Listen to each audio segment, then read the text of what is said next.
ആദ്യം തന്നെ എൻ്റെ ചെമ്പരത്തിയുടെ കളക്ഷൻ കാണാം. ഈ ഉണ്ട റെഡ് കളറ്, പിന്നെ നല്ല വെള്ള ചെമ്പരത്തിപ്പൂവ്, പിന്നെ ഇതൊരു വേറൊരു ചുമപ്പ്, നാടൻ ചുമപ്പ് ചെമ്പരത്തിയല്ല, വേറൊരു ചുമപ്പ് കളറ് ചെമ്പരത്തിയാണ് കേട്ടോ. പിന്നെ നല്ല ഉണ്ടാണ്, അതായത് 2 തട്ടായിട്ടുള്ള ഒരു ഓറഞ്ച് കളറ് ചെമ്പരത്തിയാണിത്. പിന്നെ ഈ മഞ്ഞ എൻ്റെ വീട്ടിലല്ല കേട്ടോ, അതിൻ്റെ കമ്പാണ് ഞാൻ പിടിപ്പിക്കാൻ പോകുന്നത്. അപ്പോൾ നമ്മുടെ വീട്ടിൽ ഇനിയും ചെമ്പരത്തികളുണ്ട്, നാടൻ ചെമ്പരത്തി ഉണ്ട്, അതൊക്കെ വീഡിയോയിൽ കാണിച്ചു തരാം. അതുപോലെ തന്നെ വേറെയും ചെമ്പരത്തികളുണ്ട് കേട്ടോ പിടിപ്പിച്ചിട്ട്.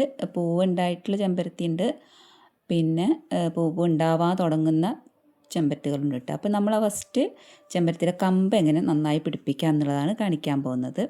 അപ്പോൾ അതിന് വേണ്ടിയിട്ട് ഇതുപോലത്തെ 2 ചെറിയ ചട്ടി മതി. നമുക്ക് ചെമ്പരത്തിയുടെ കമ്പ് പിടിപ്പിക്കാൻ വലിയ ചട്ടികൾ വേണമെന്നൊന്നുമില്ല. കുഞ്ഞു ചട്ടികളിലായാലും ചെമ്പരത്തി കമ്പ് പിടിച്ച് നല്ല അടിപൊളിയായിട്ട് തന്നെ പൂക്കളൊക്കെ ഉണ്ടാവും കേട്ടോ. അപ്പോൾ ഞാൻ വളരെ സിമ്പിളായിട്ടുള്ള രീതിയിലാണ് കമ്പ് പിടിപ്പിക്കാൻ പോകുന്നത്.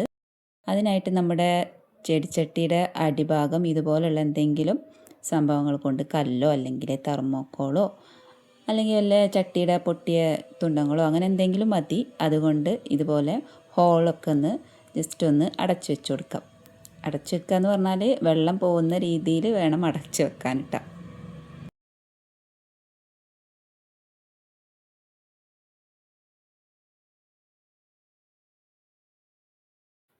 അപ്പോൾ ഓക്കെ, നമ്മൾ നല്ല തെർമോക്കോൾ വെച്ചിട്ട് അതിൻ്റെ പൊത്തൊക്കെ ജസ്റ്റ് ഒന്നിങ്ങനെ വെച്ച് കൊടുത്തിട്ടുണ്ട്.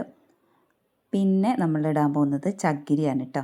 ഈ ചകിരി ഇതുപോലെ ഇട്ട് കൊടുക്കുന്നത് നല്ലതാണ്. അപ്പോൾ ചകിരി സാധാരണ ആൾക്കാർ വെള്ളത്തിൽ കുതിർത്തിട്ടൊക്കെ ഇട്ട് കൊടുക്കാറുണ്ട്. പക്ഷെ ഞാനങ്ങനെ കുതിർത്ത് വെക്കാറൊന്നുമില്ല. ഞാനിതേപോലെ ഇങ്ങനെ ജസ്റ്റ് ഇട്ട് കൊടുക്കാറാണ് പതിവ്. ഇങ്ങനെയൊന്നും വെച്ചിട്ടും എൻ്റെ ചെടികൾക്ക് പ്രത്യേകിച്ച് വലിയ കുഴപ്പമൊന്നും സംഭവിച്ചിട്ടില്ല കേട്ടോ. അപ്പോൾ ഇതേപോലെ പോട്ടിങ് ചെയ്യുകയാണെങ്കിൽ നല്ലതാണ്. നമ്മുടെ ചെടികൾക്ക് ചകിരിയൊക്കെ വെച്ച് കൊടുത്താൽ ഇപ്പോൾ ഒരു ദിവസം നമ്മൾ നനക്കാൻ മറന്നു പോയാലും പറ്റിയില്ലെങ്കിലും അതാ ഒരു നനവ് നമ്മുടെ ചെടികൾക്ക് കിട്ടും, ഇങ്ങനെ അടിയിൽ ചകിരി ഇട്ട് കൊടുത്താൽ കേട്ടോ. അപ്പോൾ അതാണ് നമ്മൾ ഈ ചകിരി ഇട്ട് കൊടുക്കുന്നതിൻ്റെ ഗുണം. ഇപ്പം ഞാൻ 2 ചെമ്പരത്തിയുടെ കമ്പാണ് പിടിപ്പിക്കാൻ പോകുന്നത്. അപ്പം നമ്മുടെ അടുത്ത അയൽവാസിയുടെ വീട്ടിൽ നിന്നാണ് കേട്ടോ മഞ്ഞ ചെമ്പരത്തിയുടെ കമ്പും, അതുപോലെ തന്നെ ഒരു ഉണ്ട ലൈറ്റ് റോസ് കളറ് ചെമ്പരത്തിയുടെ കമ്പുമാണ് ഞാൻ പിടിപ്പിക്കാൻ പോകുന്നത് കേട്ടോ. അപ്പോൾ ഈ ഒരു ചട്ടിയിലുള്ള മണ്ണ് എന്തെന്ന് വെച്ചാൽ വേറൊരു ചെടി ഉണ്ടായിരുന്നതാണ്. അപ്പോൾ അതൊക്കെ പറിച്ച് കളഞ്ഞിട്ട് ഞാൻ ആ മണ്ണ് എടുത്തതാണ് കേട്ടോ. അപ്പോൾ അതാണ് ഞാൻ അതിലത്തെ മണ്ണാണ് ഇട്ട് കൊടുക്കുന്നത്. അത് നല്ല ലൂസ് മണ്ണാണ്. അപ്പോൾ ആ ഒരു മണ്ണ് ഇങ്ങനെ എന്താ പറയുക, നല്ല കരിയലി മണ്ണും ഒക്കെ കൂടിയിട്ട് സെറ്റ് ചെയ്തിട്ടുണ്ടായിരുന്നൊരു പോട്ടായിരുന്നു. അപ്പോൾ ആ ഒരു മണ്ണ് നല്ല ലൂസായിട്ടുള്ള മണ്ണാണ് കേട്ടോ. അപ്പോൾ വായുസഞ്ചാരമുള്ള മണ്ണാണ്. അപ്പോൾ ഞാനത് ആണ് ഈ ചകിരിയുടെ മുകളിലേക്ക് ഇട്ട് കൊടുക്കുന്നത്. അപ്പം നമ്മൾ കമ്പ് പിടിപ്പിക്കുന്ന സമയത്ത് കരിയിലകളൊന്നും വെച്ചിട്ട് കമ്പ് പിടിപ്പിക്കാതിരിക്കുക. ഇതുപോലെ തന്നെ നല്ല വായുസഞ്ചാരമുള്ള മണ്ണിൽ അല്ലെങ്കിൽ നല്ല അടിപൊളിയായിട്ടുള്ള കോക്കോപ്പീറ്റും പിന്നെ മണ്ണിലൊക്കെ കൂടി ചേർത്തിട്ടുള്ള അങ്ങനെ സെറ്റ് ചെയ്തിട്ടുള്ള ഒരു പോട്ടിങ്ങിലാണ് കമ്പ് പിടിപ്പിക്കാൻ, ഏത് ചെടിയുടെ ആയാലും കമ്പ് പിടിപ്പിക്കാൻ നല്ലത്. ഇതിൻ്റെ മുകളിലേക്ക് ഞാൻ നല്ല ചുമന്ന മണ്ണാണ് ഇട്ട് കൊടുക്കുന്നത്. ഇപ്പോൾ മഴ നനഞ്ഞിട്ട് ഈ മണ്ണൊന്നും കൂടി ഒരു ഡാർക്ക് കളറായിട്ടുണ്ടായിരുന്നു. എൻ്റെ നാട്ടിൽ നിന്ന് കൊണ്ടുവരുന്ന ആ ഒരു ചുമപ്പ് കളർ മണ്ണുണ്ടല്ലോ, അത് എൻ്റെ വീഡിയോയിൽ ഞാൻ പ്രത്യേകം പറയലുണ്ട്. അപ്പോൾ നല്ല ഇഷ്ടികയുടെ ഒക്കെ ഒരു കളറാണ് ആ മണ്ണിനുണ്ടാവുക. ഇപ്പോൾ ഇത് മഴയത്ത് ഇങ്ങനെ കിടന്നിട്ടാണ് കേട്ടോ ഈ മണ്ണൊരു ഇതേപോലത്തെ ഇച്ചിരി കൂടി ഡാർക്ക് കളറായിട്ടുള്ളത്. അപ്പോൾ നമ്മളിനി കമ്പ് പിടിപ്പിക്കാം. ഒരു ചെടിയുടെ ഒരു കമ്പെടുത്തിട്ട് വെറുതെ അങ്ങോട്ട് വെച്ച് കൊടുത്താലൊന്നും ചിലപ്പോൾ പിടിക്കണമെന്നില്ല. അപ്പം അതിൻ്റേതായ രീതികളൊക്കെ ഉണ്ട്. ചിലപ്പോൾ നമ്മൾ വെറുതെ തന്നെ ഒരു കമ്പെടുത്ത് കുത്തി കൊടുത്താൽ അത് പിടിക്കുകയും ചെയ്യും. അങ്ങനെ പിടിക്കാത്തവർക്ക് ഇതേപോലത്തുള്ള മെത്തേഡ് യൂസ് ചെയ്യാം കേട്ടോ. അപ്പോൾ ഒരു കമ്പ്, നല്ല മൂത്ത കമ്പ് നോക്കിയിട്ടാണ് ഞാൻ ചെമ്പരത്തിയുടെ കട്ട് ചെയ്തിട്ട് എടുത്തിട്ടുള്ളത്. പിന്നെ അതിൻ്റെ ആ അടിവശം ഇതുപോലെ ചെരിച്ച് വെട്ടി കൊടുത്തിട്ടുണ്ട് കേട്ടോ. അങ്ങനെ വെട്ടി കൊടുത്താൽ നമുക്ക് പെട്ടെന്ന് തന്നെ വേര് പിടിച്ച് കിട്ടും. പിന്നെ ഞാൻ സാധാരണ കറ്റാർ വാഴയിലൊന്നും അങ്ങനെ ഡിപ്പ് ചെയ്തിട്ടൊന്നും വേര് പിടിപ്പിക്കാറില്ല ഒരു ചെടിയുടെയും.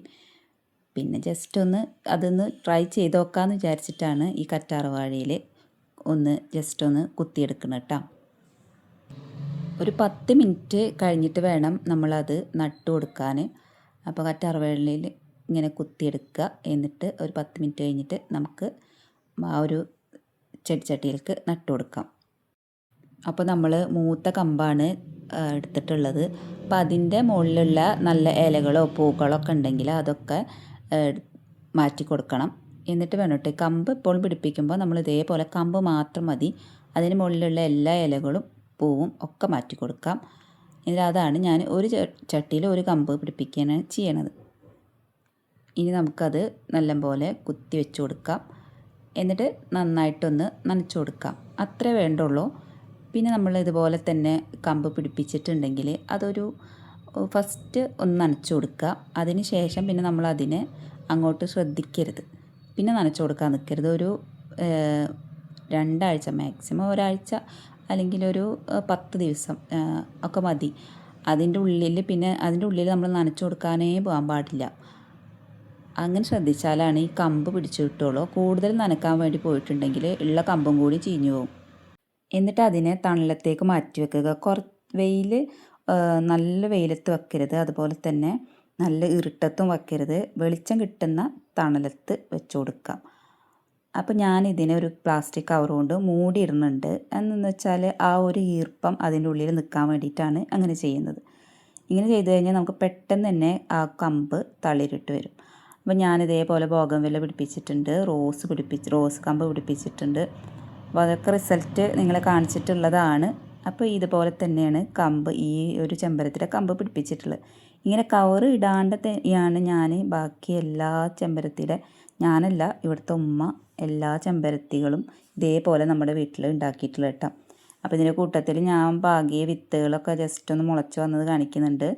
വെണ്ട വിത്ത് മുളച്ചിട്ടുണ്ട്, അതുപോലെ തന്നെ പയറിൻ്റെ വിത്തൊക്കെ മുളച്ചിട്ടുണ്ട് കേട്ടോ. നമ്മുടെ കർഷകശ്രീയുടെ ബുക്കിൻ്റെ ഒപ്പം ഫ്രീ ആയിട്ട് കിട്ടിയ വിത്താണിത്. അപ്പോൾ ഒരു 5 വെണ്ട വിത്തും അതുപോലെ 5 പയർ വിത്തും നല്ല അടിപൊളിയായിട്ട് മുളച്ചിട്ടുണ്ട് കേട്ടോ.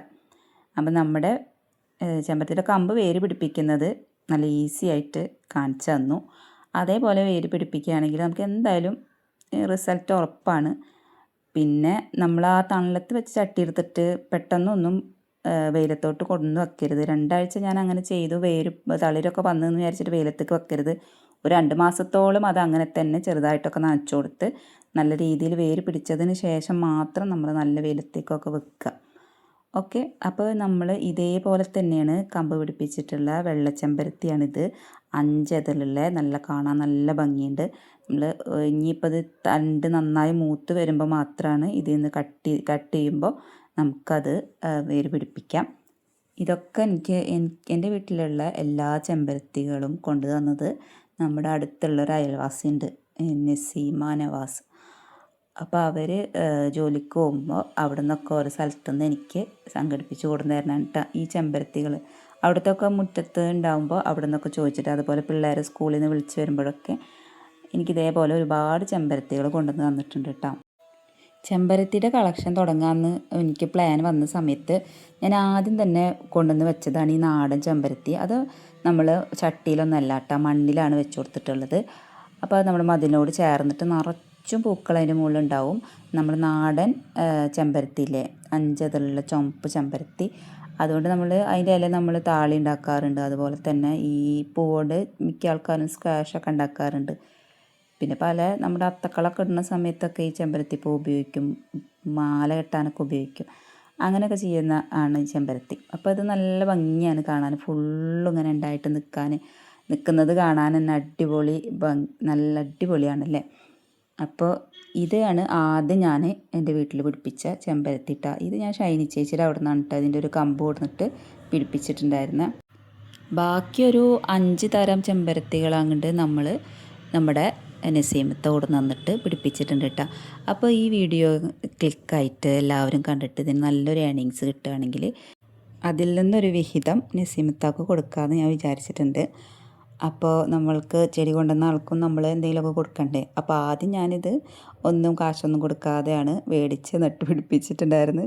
അപ്പോൾ ഈ വീഡിയോക്ക് നല്ല റിസൾട്ട് കിട്ടുകയാണെങ്കിൽ അത് ഞാൻ അടുത്ത മാസമോ അല്ലെങ്കിൽ അതിൻ്റെ പിറ്റത്തെ മാസം നമുക്ക് ഇതിനെന്താണ് കിട്ടുന്നതിനനുസരിച്ചിട്ട് കൊടുക്കാമെന്ന് വിചാരിക്കുന്നുണ്ട് കേട്ടോ. അപ്പോൾ അത് നടക്കട്ടെ ഇൻഷാ അല്ലാഹ്.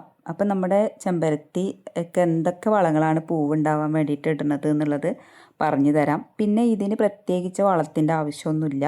നല്ല മണ്ണാണ് ഇതിന് വേണ്ടത്. നല്ല മണ്ണും നല്ല നനയും ഉണ്ടെങ്കിൽ അടിപൊളിയായിട്ട് തന്നെ പൂവിടും കേട്ടോ. അപ്പോൾ പിന്നെ ഇതിന് വരുന്ന ഒരു രോഗമുണ്ട്. അതായത് ഈ ഒരു എന്താണ് ഫംഗസില്ലേ, ഉറുമ്പും അതുപോലെ തന്നെ ഈ ഒരു വെള്ളീച്ച, ആ ഒരു വെള്ള പൊടി പോലത്തെ അങ്ങനത്തെ സംഭവങ്ങൾ വരും. അപ്പോൾ അത് വന്നു കഴിഞ്ഞാൽ നമ്മുടെ പൂവിൻ്റെ മുട്ട് കൊഴിഞ്ഞു പോവുക. മുട്ടിങ്ങനെ വരും, എന്നിട്ട് അത് വിരിയില്ല, മുട്ടിങ്ങനെ മഞ്ഞ കളറായിട്ട് കൊഴിഞ്ഞു പോകും. അങ്ങനെയൊക്കെ സംഭവിക്കും. അപ്പോൾ അതിന് നമ്മൾ വെളുത്തുള്ളിയുടെ തൊലി തിളപ്പിച്ചിട്ട് സ്പ്രേ ചെയ്ത് കൊടുത്താൽ മതി. അല്ലെങ്കിൽ നല്ല എന്തെങ്കിലും കാന്താരി മുളകൊക്കെ കുത്തി ചതച്ചിട്ട് വെളുത്തുള്ളിയും കൂടി കുത്തി ചതച്ചിട്ട് അത് സ്പ്രേ ചെയ്യും. അല്ലെങ്കിൽ നമ്മൾ നന്നായിട്ട് നനച്ചു കൊടുക്കുന്ന സമയത്ത് ആ ഒരു ഉറുമ്പിനൊക്കെ നമ്മൾ കൈകൊണ്ട് നന്നായിട്ട് കഴുകി കൊടുക്കുക. ആ ഉറുമ്പിനെ ഫുള്ളായിട്ട് അവിടെ നിന്ന് എടുത്ത് മാറ്റിയിട്ട് ആ ഉറുമ്പ് വന്ന് നിൽക്കുന്ന ആ ഭാഗം ഒന്ന് ഒടിച്ച് കളഞ്ഞു കൊടുക്കുക. പിന്നെ ചെമ്പരത്തി നന്നായിട്ട് ഉണ്ടാവാൻ പ്രൂണിങ് ചെയ്ത് കൊടുക്കണം. ഇടയ്ക്ക് പൂവ് ഉണ്ടായതിന് ശേഷം പിന്നെ ആ ഭാഗം നന്നായിട്ട് കട്ട് ചെയ്ത് കൊടുത്താൽ വീണ്ടും ചെനപ്പ് വന്നിട്ട് റോസിൻ്റെ കാര്യം ചെയ്ത പോലെ തന്നെ റോസിനും ഞാൻ അങ്ങനെ തന്നെയാണല്ലോ ചെയ്യുക. അതേപോലെ തന്നെ പ്രൂൺ ചെയ്ത് കൊടുത്തിട്ട് നമുക്ക് നല്ല പൂക്കളൊക്കെ ഉണ്ടാക്കിയെടുക്കാം കേട്ടോ. പിന്നെ ഇതിന് നമ്മൾ നന്നായിട്ട് മണ്ണൊക്കെ ഇട്ട് കൊടുക്കണതാണ് ഏറ്റവും നല്ലത്. പിന്നെ അതുപോലെ തന്നെ ചാണകപ്പൊടി ഇട്ട് കൊടുക്കണം, നല്ലതാണ് കേട്ടോ. അപ്പോൾ കുറച്ച് മണ്ണൊക്കെ ഇളക്കി കൊടുത്തിട്ട് കുറച്ച് ചാണകപ്പൊടി ഇട്ട് കൊടുക്കാം. ഇനിയിപ്പോൾ ചാണകപ്പൊടി ഇല്ല വെച്ചെങ്കിൽ വീട്ടിലുള്ള ഏതെങ്കിലും വേസ്റ്റ്, അതായത് നമ്മുടെ പച്ചക്കറിയുടെ വേസ്റ്റ് ഇട്ടാൽ അതിട്ട് കൊടുക്കാം. ഏത് തരം പച്ചക്കറിയുടെ വേസ്റ്റായാലും കുഴപ്പമില്ല, അതൊക്കെ ഇട്ട് കൊടുക്കാം കേട്ടോ. പിന്നെ അതുപോലെ തന്നെ ചായപ്പൊടി ചായയുടെ ആ മട്ടില്ലേ അതിട്ട് കൊടുക്കാം, മുട്ടത്തോട് ഇട്ട് കൊടുക്കാം, അങ്ങനെ എല്ലാം ഇട്ട് കൊടുക്കാം കേട്ടോ. പിന്നെ അതിൻ്റെ മേലെ കുറച്ചും കൂടി മണ്ണിട്ടിട്ട് ഇതാക്കിയിടണം, എന്നാൽ പെട്ടെന്ന് അതിന് ആ ഒരു വളം കിട്ടിക്കോളും. അപ്പോൾ ഇത്രയൊക്കെയുള്ള ചെമ്പരത്തിയുടെ കെയറിങ് വളരെ സിമ്പിളായിട്ട് തന്നെ നമുക്ക് കമ്പ് പിടിപ്പിക്കുകയും ചെയ്യാം. അതുപോലെ തന്നെ നല്ല നമ്മുടെ വീട്ടിലുള്ള വളങ്ങൾ ഉപയോഗിച്ചിട്ട് നല്ല പൂക്കളും ഉണ്ടാക്കാം. അപ്പോൾ ഞാൻ ഒരു ചെമ്പരത്തിക്ക് വേണ്ടിയിട്ട് നമ്മുടെ ടെറസിൽ ഒരു ഏരിയ തന്നെ മാറ്റി വെച്ചിട്ടുണ്ട്. അപ്പോൾ അവിടെ ഒരു 5-6 കളറ് ചെമ്പരത്തി ഉണ്ട്, വെറൈറ്റീസ് ഉണ്ട് കേട്ടോ. അപ്പോൾ വെള്ളയുണ്ട്, ചുവപ്പുണ്ട്, മഞ്ഞുണ്ട്. മഞ്ഞ ഇപ്പോൾ പിടിപ്പിച്ചിട്ടുള്ളൂ. അതുപോലെ റോസ് ഉണ്ട്, ഓറഞ്ച് ഉണ്ട്, പിന്നെ വേറെ ഒരു തരം റോസ് ഉണ്ട്, പിന്നെ ഒരു കട്ട ചുമപ്പുണ്ട്. അങ്ങനെ കുറേ പൂക്കളുണ്ട് കേട്ടോ. അപ്പോൾ നിങ്ങളും ചെമ്പരത്തി ലവേഴ്സാണെങ്കിൽ ലൈക്കും കമൻറ്റൊക്കെ ഇടുക. ഇപ്പോൾ പൂവില്ലാത്തത് നോക്കണ്ട കേട്ടോ, അതിന് മുകളിൽ നല്ലോണം മുട്ടൊക്കെ ഉണ്ട്. പിന്നെ അതൊക്കെ വിരിഞ്ഞ് വരുന്നുള്ളൂ. പിന്നെ ഫംഗസ് ഉണ്ട് കുറച്ചൊക്കെ, അപ്പോൾ അത് കാരണം അതിനൊക്കെ മരുന്ന് തെളിച്ച് കൊടുക്കുന്നുണ്ട്. പിന്നെന്താ, ഇതുപോലെയുള്ള നല്ല വീഡിയോസായിട്ട് ഞാൻ ഇനിയും വീണ്ടും വരുന്നുണ്ട്. അപ്പോൾ അതുവരേക്കും എല്ലാവർക്കും tata, bye bye, see U.